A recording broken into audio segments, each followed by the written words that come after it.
اعوذ باللہ من الشیطان الرجیم، بسم اللہ الرحمن الرحیم۔ السلام علیکم دوستو۔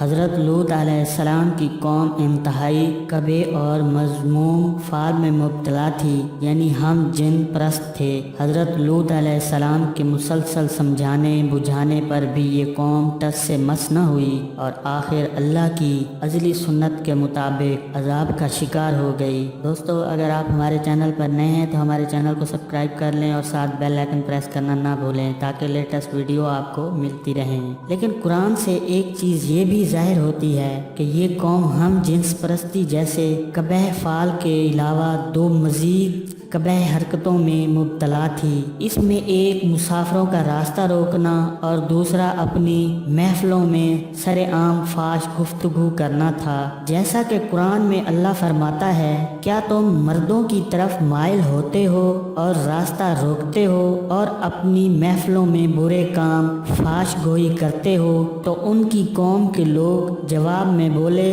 تو یہ بولے کہ اگر تم سچے ہو تو ہم پر عذاب لے آؤ۔ اگر ہم اپنے معاشرے پر نظر دوڑائیں تو ہمیں پتہ چلتا ہے کہ پہلا مذموم فعل یعنی ہم جنس پرستی تو ہم مسلمانوں میں اتنا عام نہیں ہے اور اللہ سے دعا ہے کہ آئندہ بھی نہ عام ہو، لیکن باقی دو مذموم افعال یعنی راستہ روکنا اور محفلوں میں فحش گوئی اتنی عام ہے کہ اب تو اس کو سرے سے گناہ ہی نہیں سمجھا جاتا۔ کوئی سیاسی جلسہ ہو یا اجتماعی تحریک ہو یا کسی کا بائیکاٹ کرنا ہو، ہم یہ دیکھے بغیر کہ اس سے ہمارے مسلمان بھائی کو کتنی تکلیف کا سامنا کرنا پڑے گا، صرف اپنے جائز اور ناجائز مقاصد کو پورا کرنے کے لیے قوم لوط کے عمل کو اختیار کرنے سے گریز نہیں کرتے۔ افسوسناک بات تو یہ ہے کہ عام فہم لوگ تو ایک طرف، لیکن ہمارے علماء کرام اور دین کا فہم رکھنے والے لوگ بھی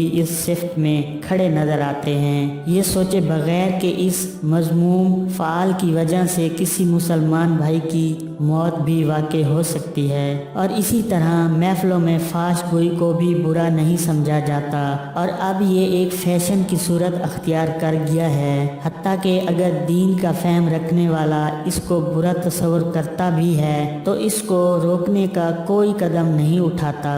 ہم مسلمان بھی بھول جاتے ہیں کہ یہ عمل بھی قوم لوط کا عمل تھا۔